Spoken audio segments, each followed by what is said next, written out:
বাড়িতে আসলাম, আকাশে কত মেঘ হয়েছে দেখো। আজ সকালবেলা থেকে কিন্তু আকাশে প্রচণ্ড মেঘ।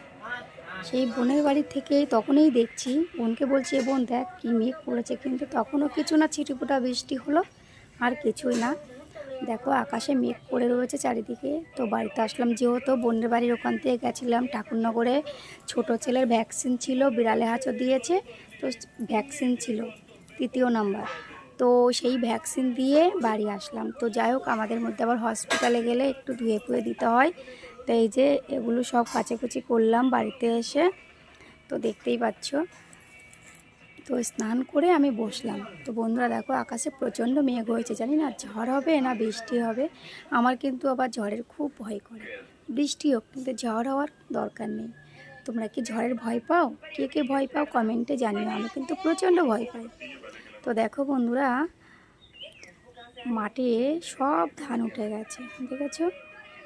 যখন পাকবে তো একসঙ্গেই সব পাকবে। দেখো সব কাটা হয়ে গেছে, ঝাড়া হয়ে গেছে। অনেকেই জানে যে ঝড় বৃষ্টি হবে, সেই জন্য অতি শীঘ্রই ধানগুলো কেটে সঙ্গে সঙ্গে ছেড়ে নিয়েছে। তো যাই হোক, দেখতেই পাচ্ছ আকাশে খুব মেঘ। তো আমি কিন্তু ঝড়ের খুবই ভয় করি, জানি না কি হবে।